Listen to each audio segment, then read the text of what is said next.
Initiating moisture.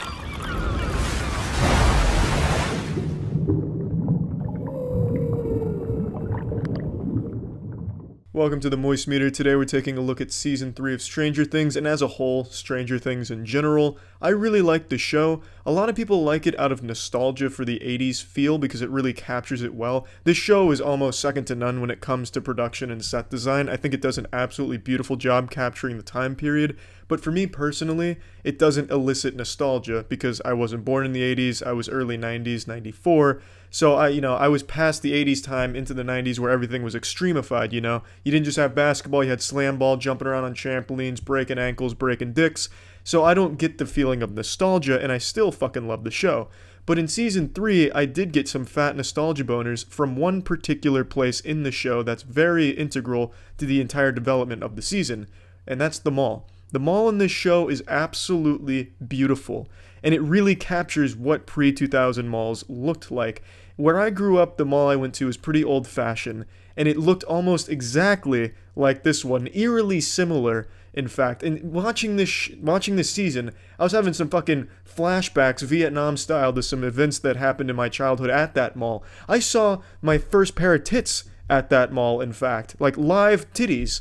I'm not going to get into the story. There's really not much of a story. The area I grew up in was also pretty crime-ridden, so it's just, drugs and shit. But anyway, it brought up old memories, and it was very nostalgic for me. I fucking loved that mall. And I love seeing that design reflected in this season. I really fucking like that setting, and man oh man does it look great in this season. The whole season is fantastic. I actually think it's the strongest season. I liked it more than the first season. The second season I enjoyed, but I thought there was a lot of low points. And it's going to be hard to talk about Season 3 and Stranger Things in general without getting into spoilers, but the shit's been out for 4 days, so I'm sure most of you have already seen it. So this is a forewarning for spoilers coming up, because there's things that I didn't quite care for really get into spoiler territory. But overall, I loved it. I really did. I really enjoy the characters. I think the characters are super strong, super well written, and they're able to deliver, well, not the characters, but the writers are able to deliver a really fun story told very well with a lot of moving parts to it, and it has that really nice cheesiness that I always like to see. In this season, there's the new enemy introduced, some evil Russians that have invaded Hawkins for a dubious, nefarious, evil mastermind comic book shit plotline that is never really touched on. The motivation for why the Russians are trying to get into the Upside Down and, reopen the gate isn't really explored. It's just kind of left up to the viewer's interpretation. What you kind of get is military reasons. So I'm sure they will expand on why they're doing it more in the next season. But I don't think that's a big deal to leave it vague like that. I'm sure they're going to expand on it, of course. And to be honest, it really kind of fits the vibe of an old 80s style movie where the only plot development and plot device you get is there's some goddamn evil Russians doing some creepy shit with demons. That about covers it. And you don't need to know why. You just need to know it's there, and you got to start coming in guns blazing, tits flying off and shit. So I'm fine with them leaving the motivations vague. I really just enjoyed almost everything about this season. The only things that I can even point out that I didn't care for were some plot holes and also some plot lines that didn't really go anywhere. The biggest one there is Billy and Mike's mom. Very early on, they're about to, fuck in a hotel. Mike's mom cheating on the family to go fuck Billy. And that didn't happen, and it is never touched again outside of that episode. Nothing develops from that. It has no purpose at all, and it just kind of fades out of everyone's memory. I just don't really see why that was even thrown in there in the first place. I don't really get what it added to Billy's character, nor Mike's mom. I thought maybe Mike's mom would be a bigger role in this season, but she is not. That's her biggest role, is nearly cheating on her family, so not exactly, a yeehaw type of moment, nothing great to celebrate with her character development or anything, but it just seemed out of nowhere. That didn't really serve much of a purpose. Billy was a fantastic character. He developed really well and became this huge component to the season by being a puppet for the Mind Flayer. And he was more than just a puppet, because he also had his own personality in there. You get more of his backstory. You get to see him struggle with being a drone and shit. It was really a good character. I really liked Billy's character, and I really like how it all ended with his arc and everything. I'm very satisfied with that, and I really was caught off guard. I didn't think he'd be much more than just like a comically evil vessel, but it was a lot of fun to watch his character in this season. Another thing that I have a complaint for is the entire way that they discovered the Russian base makes no sense to me. So they pick up a Russian transmission, a coded message, and they're able to crack that and then locate their base underground because they heard a toy horse song play in the background. One of the quarters, and you put it on the toy horse and you ride it, Old Town Road style and shit. And then they heard that on the message they intercepted. Having a hard time explaining it because it's very silly to me. So why this makes no sense to me is, why the fuck are the Russians even broadcasting a radio message in the first place? Everyone from the Russian division, the evil organization, Umbrella Corp, everyone was already on the same page. The coded message said where all their shit was going, why it was going there, and when it was going there. But why did they need to transmit that over radio to the people on the surface in the Russian organization? They already knew that because it was a scheduled thing that happens like clockwork, so I don't much see the point in them broadcasting the message in the first place. And also, since the message was being broadcast from underground to the people above ground, how the fuck could the horse literally miles up, like this fucking underground lair was damn near in the Earth's core, and yet somehow a horse on the surface in the mall was going off, and that was picked up on the radio. And that's how they were able to identify where the base was. How the fuck could that happen? There's no way, unless that horse is transmitting at the same frequency or something. I don't exactly know how ham radios work or anything, but that makes no sense to me. It made no sense to me, and it still doesn't. I also don't really understand what the point was of having the rats and people eating fertilizer and poison and stealing tools, because that was never referenced again, and it all stopped kind of after one day. And that was huge for a little bit. It was this huge pandemic going around Hawkins where rats were eating fertilizer and then people were eating fertilizer and presumably all bringing it back to the Mind Flayer, but it was never used or explored. The only reference to it that I can connect the dots to is he was using it to make the humans, explode into mush, but why does he need that? That doesn't really help him either, because he could do that himself, as he demonstrated. He didn't need the chemicals to make it easier. Another thing that I thought is maybe they brought it to him to make him into like a different substance, kind of like what was referenced with Scott when they were working on the magnet. Maybe that's what he was doing, but again, that's not really explained. It just doesn't really make much sense. They just had this whole plot line of fertilizer and poison being ingested and nothing coming from it, but for a little while that was a big deal, and then all of a sudden it stops with no explanation either. I just didn't see the point. I don't know where it went. I don't know why it was there in the first place. Maybe Mike's mom was stealing it and framing the Mind Flayer. Maybe she's the big villain. I really just don't know. There's a lot of plot lines that I don't think had much of a purpose. And the last big one that really comes to mind is I don't like what Will has become in the show. He's an extremely underutilized character, no matter how you look at it. He doesn't do anything except alert you when the Mind Flayer is nearby. Granted, that's important, but come on. Every other character has moments to shine in the season. Literally every other character does some important stuff and plays a very big role and has meaningful moments, but Will is delegated to just being like a proximity detector, like a smoke detector, for when the Mind Flayer is nearby. Yes, I know it's important, but the only time he can ever sense he's nearby is when the group already knows he's nearby. He rubs his neck when the Mind Flayer's coming to the fucking mall. They knew that because Billy was outside, keeping them there. He rubs his neck when they're in the cabin, but they knew that because they A, saw him, and B, Nancy had already figured out that the Mind Flayer was on its way. It's just, he's used as kind of just like this siren that goes off when the people are already there, when the bad guy's already there. So it's just kind of an underwhelming role, and I really wish they would do more with his character, because I think he's a really good character. But man, when you have him be nothing but someone begging for Dungeons and Dragons, and only meaningful contributions become, hey guys, neck's tingling, he's probably nearby. Oh, you already knew that? Well, now you know for sure. It's just, it's underwhelming, and it makes me upset that he is not a bigger component to the show or the important things that happen in the show. I do think that in season 4 or season 5, I don't know how many fucking seasons they're doing, but I do think he will be a huge part of the show. But for right now, I can't help but feel disappointed with how he's developing. And that's the last big complaint I have about season 3. Overall, season 3, I think, was the strongest. I also liked how it became a little bit more violent. I think that violence really added another level of imposing, like an imposing aura around the Mind Flayer. It really showed how evil and how high the stakes were regarding this character. You knew he was bad, you knew he did a lot of crazy bad shit, and you definitely saw some violent crazy shit in the other seasons, but in this one, it's downright, visceral. It's not afraid to be really violent or make some hard decisions with characters and stuff like that. And I really think that added a lot to making the villain that much more intense and more fun and satisfying in the conclusion. So overall, Stranger Things Season 3, I'd give a fat 90% to, and as a whole, I'd wrap Stranger Things as a show in 90% as well. I think it has just been consistently enjoyable, a very fun show start to finish, and the only actual low points in the show I think happened during Season 2. Season 3 was just nothing but a lot of fun with, a couple of missteps that I found here and there, but you may disagree with those as well. Either way, I think the show's fucking fantastic. That's it. See ya. Initiating moisture.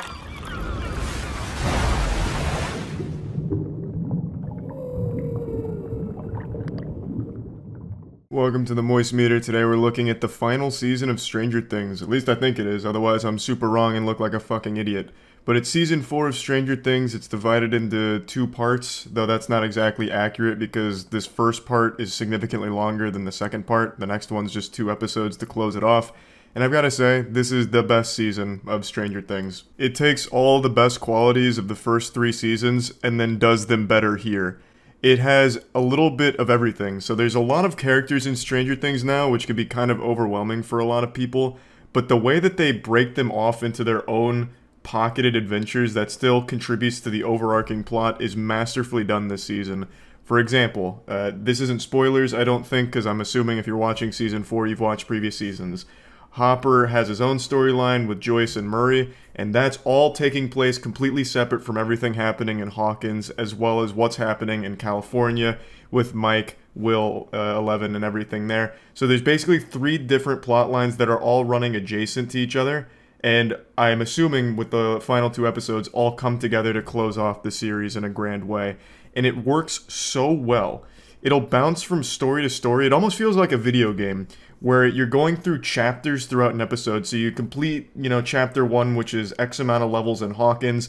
Then you go to chapter 2, which is X amount of levels in Russia at a secret facility that Hopper's being kept at. And it just really works well. And by doing this, they offer a lot. So in Hawkins, they're introducing a lot more horror elements. The big bad villain, Vecna, is killing people in Hawkins and mutilating them. So raising them in the air, snapping their bones all over the place, busting out their eyeballs. It's gory, it's violent, it's over the top. It's great. Like, this is the first season I would say actually tries to be at least a little bit scary and unnerving. It's very violent. The fucking villain treats human beings' bodies like my dogs treat chew toys, just absolutely eviscerates them. And, of course, in previous seasons, there's a lot of bloody moments and everything, but I'd say this is the first season where they actually try and unnerve you and deliver actual horror elements to its plotline, and I think they do it pretty well. Like, before this, I would say the horror was kind of Weenie Hut Jr. with Stranger Things. Like, no one's exactly going to be watching Stranger Things, like, peeking over their blanket at night unless they're, like, 8 years old or something, and it's, Nick Jr.'s horror, like, their first experience with anything, like, bloody.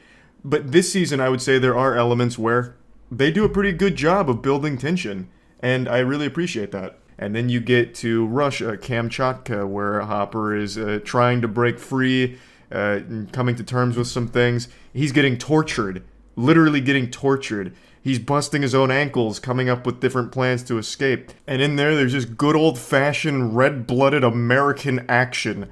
Guns blazing, asses being slapped, teeth being punched out of each other's faces, real manly shit going on in Russia. So there's a lot of action on that side with pretty much no horror. And then you get to, unfortunately, the worst of the 3 plot lines, which is Will, Argyle, Jonathan, and Mike. They are the only plot line that seems completely isolated from the other ones in that they don't know anything going on. They don't know what's happening in Hawkins, really. They don't know what's happening in Russia, really. They're focused on one singular goal that I don't want to get into because of spoilers, but they just go on their own little adventure. And there's action. There's a fucking gunfight that breaks out and shit gets wacky, wild, and extreme, real nuts to butts, crazy shit. But that's just one small piece. The rest of it is them taking a long drive and not being in the loop of the grand scheme of the plot. It also, they have the least amount of screen time. They're not playing a big role right now in the show. Of everything happening, you don't see a lot of that entire side. Which is unfortunate because I think Mike and Will would have a massive role to play in this, considering the first season, which kicked everything off, was very much focused on Mike and Will and their important role to play in the whole grand scheme of it. But here, they're kind of just sidelined and binged to basically just playing catch up. It's like they're babysitters that are just late to everything, which is unfortunate, but I'm hoping with the last 2 episodes they'll actually get a little piece of the pizza instead of just getting the crust like they are right now. Because I think that they could offer a lot to the plot, they just haven't yet. But again, there's still 2 episodes left, so I'm assuming there will be a chance for them to come in and do something big. But since we're just looking at part 1, I would say that that's undoubtedly the weakest component, is that whole storyline. I still think the characters are great, and they're still fleshing them out, and I do think they're on an interesting adventure. We just don't see a lot of it yet. And when they're on screen, like just doing a long car ride, that shit'll just kind of put you to sleep. And if you want to sleep really well, you can sleep on a Helix mattress. Big thanks to Helix for sponsoring today's video. Helix makes premium quality mattresses that are conveniently shipped to your door and perfectly match your sleeping needs.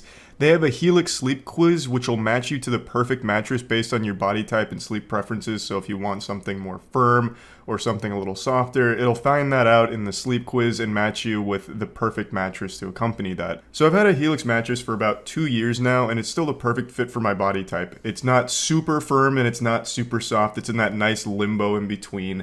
And it's still a comfort level I haven't seen in other mattresses since.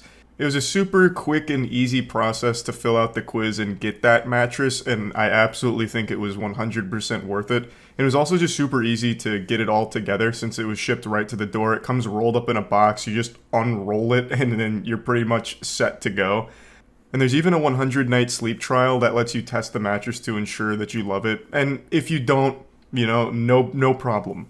Helix mattresses include a 10-year warranty, and they offer financing options for flexible payment plans. So if you're interested in getting a premium mattress to match your body type, make sure to go to helixsleep.com/moist to get up to $200 off plus 2 free pillows. The visuals this season are far and away the best they've ever had. I think they've done an incredible job with everything here. It looks great.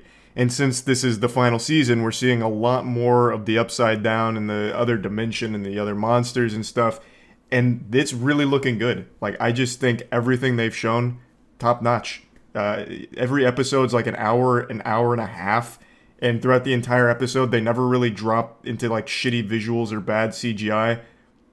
For the most part, I can think of like 2 scenes off the top of my head where I was kind of like a little embarrassed to see a couple of things I saw on screen. I'm not going to get into spoilers, but there were some like Nintendo 64 graphic moments where I was like, ooh, that kind of jumped out and didn't look good. But for the most part, like when it's important and everything that's happening is big, they do a great job of delivering some high quality visuals. I also think the writing this season has been the best in the series.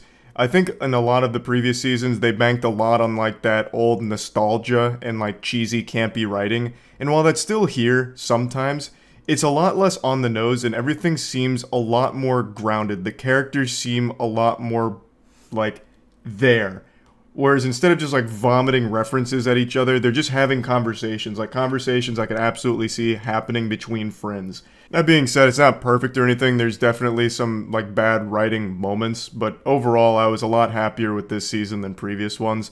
And I want to say, this next complaint is something this show had no control over. Netflix releasing all of part 1 at the same time for the fucking binge model is so outdated and I'm so tired of it.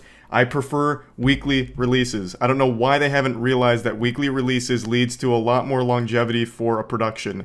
When it's a weekly release, everyone watches it at the same pace. Even if you're like a day or 2 late to watching it, you're still at the same spot as everyone else who may have watched it a bit sooner. But with binge model, there'll be people that'll finish it all in one sitting, and then you can never talk about it with anyone because of spoilers. And you can never talk about it yourself because you might be further than somebody else. You're not all on the same page, and it makes it hard to talk about the show. And for me personally, watching shows, watching movies, the most fun part is to talk about it with people. But with the binge model, it makes it so fucking difficult to do that with anyone. It's just, I'm so tired of it. Weekly releases are a lot better. It drives up hype too. Great example is Demon Slayer. Demon Slayer was a decently popular anime all the way up until episode 19. Week 19 of Demon Slayer blew it up because that episode got everyone talking on Twitter like, holy shit, this was a visual spectacle, this was amazing, and then everyone tuned into Demon Slayer going forward and it became a massive phenomenon. And it all started because of episode 19. If they had released all 24 episodes of Demon Slayer Season 1, that would have flew under the radar. Maybe a couple popular clips, but it wouldn't have had the same staying power. Weekly releases are just better. You can talk about it with people because you're all on the same fucking page. You're all at the same pace. I'm tired of binge model. I'm tired of it. Not Stranger Things' fault, but god damn it, I just needed a vent. Another great example, JoJo's Part 6 was dumped 12 episodes all at once 8 months ago and they still haven't released Part 2. They have fundamentally killed JoJo's Part 6 hype.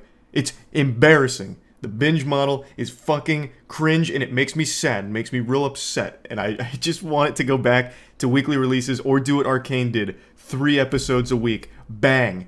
Then you get the best of both worlds. You get a ton of content, you're still getting weekly releases so most people can stay on the same page and talk about it and engage with the content with their friends. Water cooler talk, I believe, is what it's called in the business. So, just wanted to get that out there.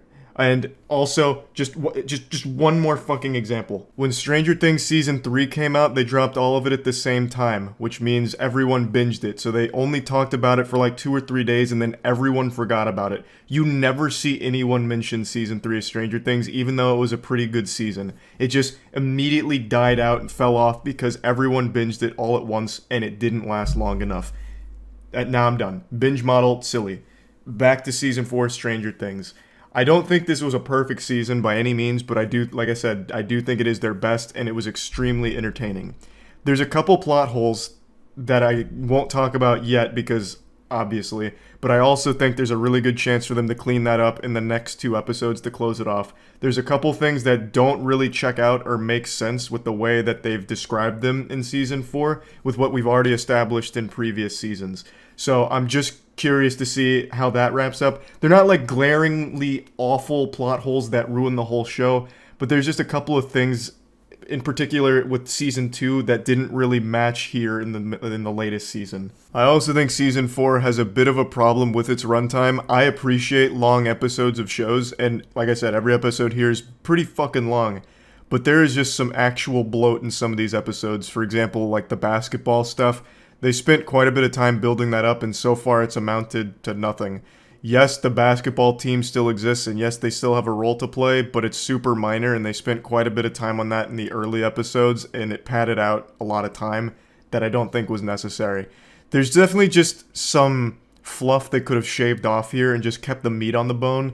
They just added a little too much to it, and I don't think all of it has mattered. And let me just get a couple of nitpicks out of the way. The adults in this season are actual brain-dead fucking zombies. They make no good decisions at all. But not only that, of course, this show is mainly about the kids and their adventure and how they're the ones that are, like, really saving the world and all that. But I genuinely mean, outside of, like, Hopper, Joyce, Murray, that whole side, like, the adults in Hawkins, I swear to God, were hit with, like, a giant fucking stupid beam that turned all of them into actual idiots. None of them have ideas that make sense, or like plans or thoughts that make sense. Like, the basketball team convinces the town of adults of some stupid shit that they all take at face value, and that kind of dumb assness continued for the entire season, where all of the adults here were just stupid, like actually wildly incompetent. A bit of a nitpick, since they're not like a focal point of the show. When the adults are there, they're just there to be a hindrance. But in previous seasons, they'd be there as a hindrance, but still smart. Like, they're still making logical decisions and being rational. Here, it's like Halloween Kills, where it's evil dies tonight and everyone's lost their goddamn mind. It blew me away with how dumb the adults in Hawkins were. But anyway, plugging Season 4 of Stranger Things into the Moist Meter, I'm giving it a nice 90%. I actually would have gave it a little bit higher, but since there's no actual conclusion here, it's hard to do that. But I thought it'd still be fun to moist meter it in 2 parts. I think this first part has been an extraordinary setup, and I'm really hoping they slam dunk the ending because they've got something great here, and I think they can close this series out beautifully. So I definitely think this is their strongest season. I'm hoping that this has some staying power where people will talk about it a little bit longer than they did season 3, because I'd like to talk more about it, but I can't yet because of spoilers. It's just been a really good, entertaining season, and I'm super happy with the direction they took with this, and I'm excited to see how it wraps up. That's about it. See ya. Stranger Things final season just dropped. Well, volume 1 of the final season just dropped, so they're releasing it in like waves. And I just finished it. So, let's give you the review. Does the 9 years, the nearly a decade of buildup, start to pay off here? The question on everyone's mind. 5 seasons in 10 years. One of the biggest criticisms around this show isn't even really the quality of the show. It's the time in between seasons where it's like 3 years of just fucking purgatory, so then everyone kind of forgets what was happening by the time the new season rolls around. And I always see the intense enthusiasts of this show start attacking people that point that out, like, oh, you homunculi, what, you can't remember every single fucking iota of detail that happened 3 years ago from the last season? Well, why don't you just do what I do and watch the entire series start to finish every 3 years in preparation for the new season? It's simple. And I just think that's a really weak argument. I think it's a very valid, legit criticism to say, like, a lot of time passes that it loses a lot of its hype. So much time has passed that the actors started as children and are now full-fledged adults. Millie Bobby Brown even has a child of her own, and they're still playing these same characters that are supposed to be kids. It is unusual how much time passes between new seasons, and it's preposterous to expect everyone to do fucking homework and rewatch the series every couple of years so that way they can be caught up with what's going on so they don't feel fucking lost with the new season. Anyway, though, I think it's a real complaint. That's the whole point I'm making. But the final season, Volume 1, is here. But real quick, before diving into the spaghetti and meatballs of this review, I want to let you know Starforge Black Friday sale is live right now. It is fucking huge, up to $1,000 off of everything, so you can go there and check it out if you're looking for a better PC. It's got the best PCs in the universe. You can click the link below. So overall, my thoughts on Stranger Things Season 5, Volume 1 are that it's fine. It's a little bit of a letdown. Like, there are more things I didn't like about it than things I liked. There were definitely still things I enjoyed about it, but there were so many things in here that I thought were just kind of underwhelming and even went against some of the, like, really good things Stranger Things had done in previous seasons. I'm going to be getting into spoilers, so this is your full warning here. I'm not going to spoil, like, everything with the first 4 episodes, but there are some things I want to talk about that I just think showcase that they were really trying to just get through it. There are just a lot of moments in here where it feels rushed. And I think there's no better example of that than the military themselves here. They, right now, lack any real clear motive for what they're doing. Like, we don't understand why the military is carrying out plans the way they are, other than just, we're the bad guys. That's as deep as it goes right now, and I'm sure that'll be fleshed out more in the next drop of in the next volume of the final season. But right now, they're just literally flat, one-dimensional antagonist, military bad. And they put that fist up your ass, letting you know you should not be rooting for the military at all. So, like, they start taking kids from Hawkins to bring them to their barracks to try and protect them, but what they're actually doing is using the kids as bait. Which one character's like, well, this is kind of fucked up, and she says, well, get over it, rub some dirt in it, pussy. Dr. K, that's like the new main military bad guy.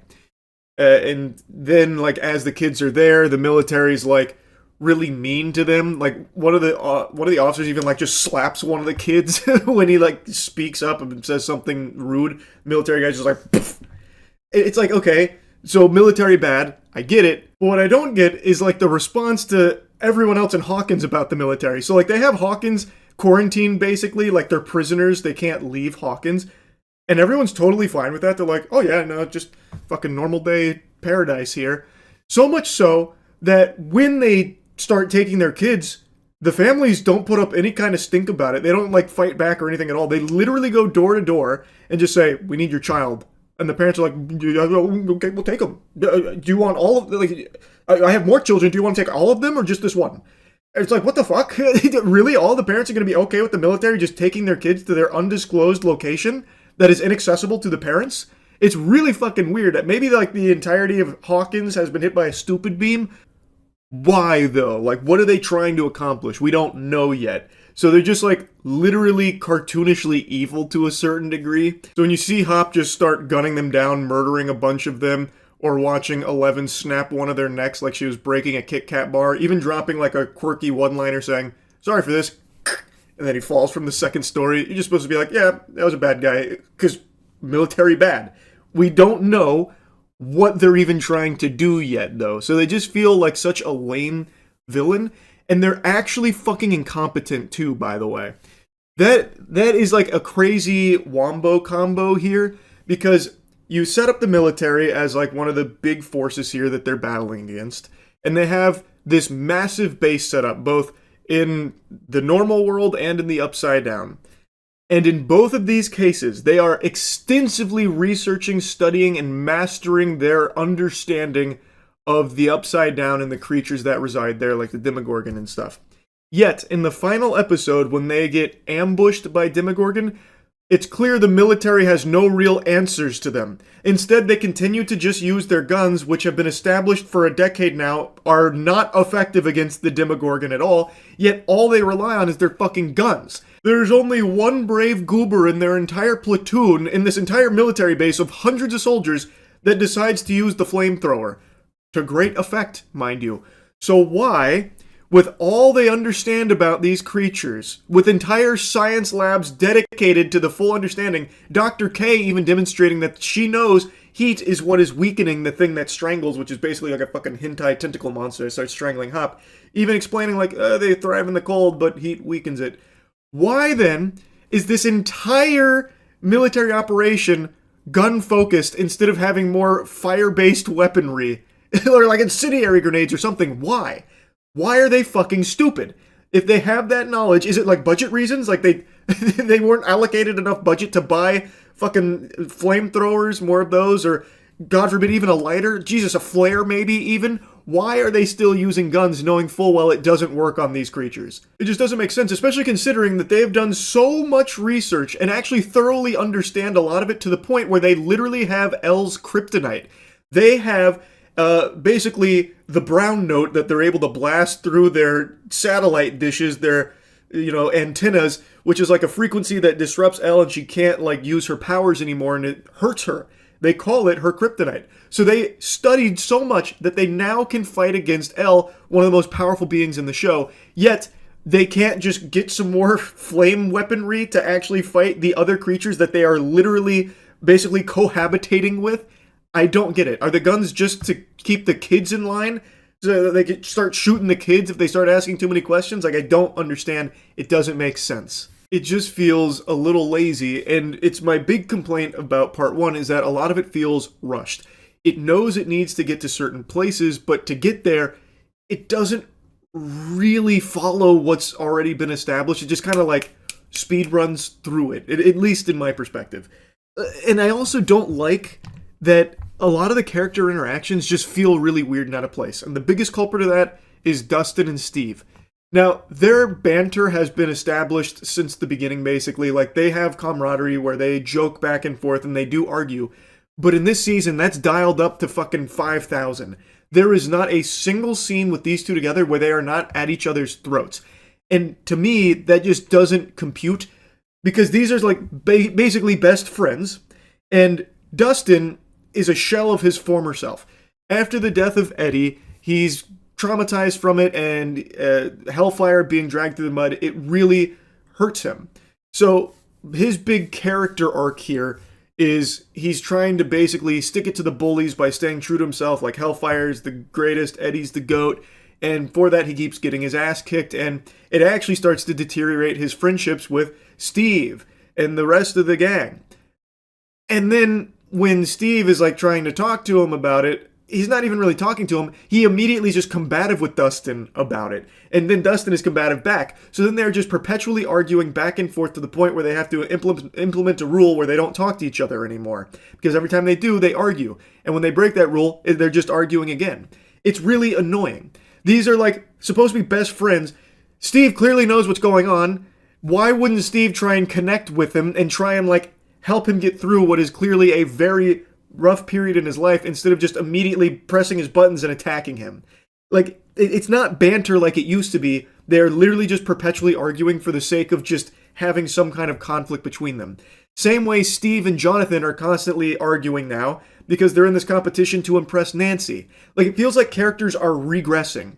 And it's just annoying. Especially Jonathan, by the way. His whole role in this series now is basically just being like a stick in the mud. Like, he is just always against the good ideas, and when an idea pans out, he's mad about it panning out. So like Steve, for example, he makes a pretty brave decision to drive his car with all of them in it to the Upside Down as the portal is closing. A decision that Nancy also supports, and Jonathan's like, no, don't do it, don't you fucking do it, don't you fucking do it! And then when they get through there, Jonathan immediately is mad at him like, well, maybe if you didn't drive it in the fucking Upside Down. And it's like, Jonathan, what are you talking about? And that's basically him for the entire Volume 1 here of the final season. He's just always against the good idea. It's just lame.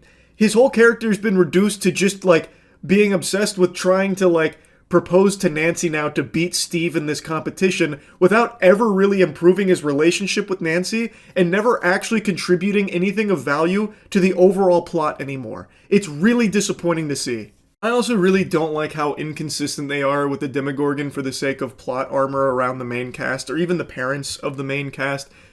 The viral clip that everyone's shooting spitballs at is when Karen, the mother, is trying to protect Holly and the Demogorgon is chasing them, and it one-taps the husband, whose name I already forgot because he plays such a little role.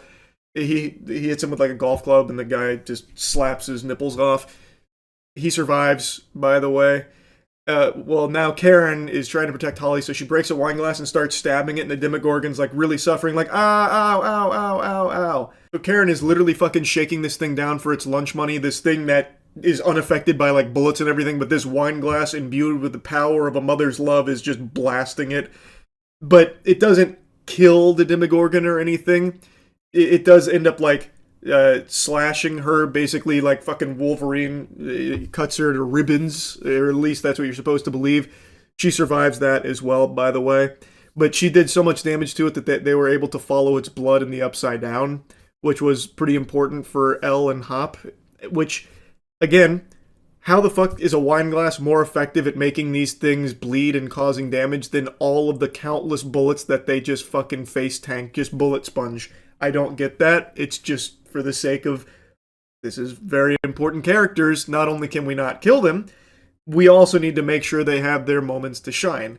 I get it, but it's really very interesting when you show a scene like that, and you even show like this Home Alone style sequence where the main cast like booby traps a house and puts a tracker on a Demogorgon, hitting it with like fucking planks of wood and nails, trapping it in barbed wire, and then it's like so afraid that it has to run away from all of these like tiny little like doodads that they were blasting it with.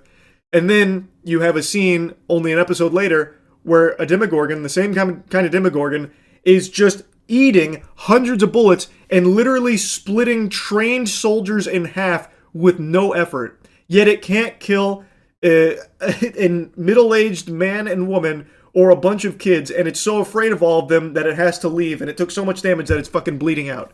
It's just, like, I understand suspending disbelief. I get that. But it's a little over the top, and it's a little blatant. Like, the inconsistency with the Demogorgon when it comes to the main cast versus literally everybody else. Which isn't the biggest deal in the world, but it is something that kind of grinded my ass to a grease a little bit at the end of episode 4. Like, I've hit you with a lot of things I didn't like about it, but there are things I do like. I think Will's character is probably the best in the season. Like, this is a character that's basically been benched and sidelined for a while now, where he hasn't really done all that much, and basically his scenes kind of devolve into him just like staring at a camera or feeling his neck over the last few seasons. I struggle to remember anything of real significance he's contributed over the last few seasons, but in this season, he is the most important character, and he gets a huge power boost at the end that I think does actually make sense. It doesn't fully come out of nowhere. They do kind of place the breadcrumbs, but when it happens, you're like, oh wow, he can do that? That's going to be really important. And I think they do a good job of setting it up overall. Murray, I think, is the most enjoyable character in the show. He's basically just coming along delivering gifts and goodies to the crew when they need it in his big old truck, calling himself Santa Claus, delivering, all the valuable materials that they need and doing it with his quirky, wacky personality. I actually like Murray. He was another standout so far in Volume 1. I also think Vecna is an interesting villain, even though they keep introducing new things instead of like answering previous questions, which is kind of annoying, which is another one of my one of my mini bah humbugs here. Like, I don't like how it's mainly just presenting you new information, or even at points like retconning previous information. It's still not giving any answers yet. Even with that in consideration, Vecna is still very interesting, and the mystery of like his grand scheme is enough to keep you invested and hooked on it, especially now they introduce like all those memories, and there's one that he's very terrified of where Max has been hiding in this cave, and when she gets into that cave, you just see him just standing there in his normal human Henry form, just crying. I gotta fucking order a French fries there. Why? Like, there is a lot of interesting mysteries it proposes, though it has done a really poor job at providing any answers from things in the previous seasons so far.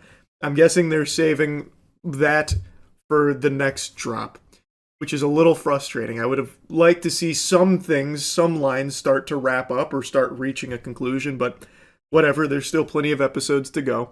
I also think they do a good job of showcasing just how menacing and powerful Vecna is. In the final fight of episode 4, they have him walking out fucking aura farming. He's in his like turbo evil Groot form, so he's got like fucking tentacles all over him. He looks like a rotting tree int, and he starts using his abilities to just massacre all of the remaining soldiers from the Demogorgon ambush. And they show how strong he is. And then he has like a speech to Will, and then, unfortunately, and this is another thing, the writing in this first volume feels so different from the good writing of older Stranger Things episodes. So after slaughtering 15 soldiers, gruesomely massacring them, Joyce is standing between Vecna and Will, and he just, flips her to the side. And then he, like, force chokes Will over to him and gives a little speech about, like, you were my first experiment, you broke so easily, your mind is weak, you've got poop brain, Buster, you got smooth brain, I don't like you, you're stupid, you're stinky, and for that I'm leaving, and he's gonna let the Demogorgons take care of them. But why, though? Vecna, while he does enjoy reveling in the suffering of others, they've established that, they also, even in this very season, said he is not the kind of person to leave things unfinished, so why wouldn't he have just killed them himself? Like, why would he not have just immediately, like, fucking bopped Joyce, just slimed her out right then and there like he did all those soldiers? And I can see why he'd try and let a Demogorgon finish off Will, because that'd be, like, the ultimate torment. But still, it was just kind of, it felt lazy, more so than anything. And that's the way I feel about a lot of dialogue in this first half of season 5, where it just feels like these characters talk at each other instead of with each other. So like Elle and Hop, as they're going through the Upside Down, which, by the way, the Upside Down is no longer like this scary place with like bats and like giant tentacles and everything. It seems very sterile now. Like, you can make an argument that maybe the military went through and cleared it all out, and they've also been so experienced with it that now it's just no longer a big threat, which I think takes a lot of wind out of the sails of the Upside Down, which was once like the worst place imaginable, basically hell. Here, it's fundamentally just like a blue light filter area with a little red lightning, and there's nothing else to it. Like, there's no like sense of dread or looming terror in the Upside Down. It's basically empty now. Like, the only people left are the fucking military and like the Demogorgon once or twice. Outside of that, it's just completely vacant. Like, that place Squidward went to be all alone. So, like, when Elle and Hop are traversing it, they're not even worried. Like, they're just casually strolling through the Upside Down. When Steve, Dustin, Jonathan, and Nancy get into the Upside Down, they're not worried either. They're treating it like a joke that they're now in the Upside Down, and they're just more annoyed that Steve crashed his car. So, like, the Upside Down is no longer, like, a scary thing. But what I was getting at with the dialogue, while Elle and Hop are going through the Upside Down, like, they bicker and then immediately make up, only to bicker again during, like, their making up, and then bicker again. Like the line punk ass was used like 15 times in a single scene where Hop is like injured and she's being stubborn. He's like, "Hey, you're such a stubborn punk ass." And then she's like, "Oh, you mean like a stubborn punk ass?" And he's like, "Oh, you heard stubborn punk ass? Yeah, well, I guess I'm a stubborn punk ass too." It's like, okay, come on. You don't need to wear the word out so much. Like, they really hammer that word in there. And that's a lot of their dialogue. It just feels really stiff. But now I want to mention something else that I think is probably a hot take with something I liked from this volume 1. I really like that they brought Eleven's sister back. That's probably a really spicy take, because that episode is still the worst in the series by far. That was in like season 2, where they had this like random, completely out of left field episode where Eleven meets her sister who has powers like her, and they basically have like a fucking biker gang and they go out causing a ruckus. And that was an episode everyone hated. And it seemed as though they tried to pretend it never existed, because it never came back again. Eleven's sister was never even loosely referenced again, really. But in the final episode here of Volume 1, we see that the thing that was like clogging her ability to use her powers and hurting her and like weakening her was actually the military using her sister as that sonic weapon. I actually really like that idea, because you can't just say that episode in season 2 is not canon. It has to still exist as a part of the overall lore here. And I think this was a good way of doing it. You no longer have to like address anything else about that episode. You now have the most important part of that episode, that character, now in the mega mix here in a way that I think does make sense. And now you have another very powerful piece on the chessboard for how they could fight against Vecna. It does make me a little concerned that the final fight between Vecna and the main crew is going to be like a fucking Conjuring movie finale where it's basically just like force pushes back and forth. I would really hate if it, and I hope I'm wrong, but I can see this happening. I would really hate if it ends with Vecna getting into like basically a Dragon Ball Z beam struggle with 11. And then he's like, "You can't defeat me alone." And then she's like, "I'm not alone." And that's when her sister comes in and adds to the beam. And then that's when Will comes in and adds to the beam. I'm using beam metaphorically because, of course, they're going to be fighting with the invisible force pushes. But then you have all three of the very powerful people all banding together to force push into Vecna, which obliterates him. I would hate that. I would really hate that. And I could maybe see it happening, because now you have three people that can all do this. You have 11, you have her sister, now you have Will. But there is a chance that's how they're going to kill Vecna, and that would really suck. That would be so fucking lame. But hopefully I'm wrong. For now, I do like how they brought 11's sister into the fold. I think it was well executed, and I'm very curious to see where it goes with that character now. Anyway, I've been yapping about this one for a while, but this is a season 9 years in the making here, and I don't think it was the greatest volume 1. I don't think it was bad. Like, I think there were definitely good moments, but instead of providing like answers, it is still giving you more questions and expanding upon previous questions, and it's really starting to feel like it's dragging, even though it also feels like it's rushing through certain things. It's just, I don't know, it's just in an odd spot. I'm really hopeful that the next volume, like, I do think this will still, like, it still has the potential for a good ending. So I'm still looking forward to how it wraps up. It's just, I didn't love this first batch of 4. It was fine. That's really about it. See ya.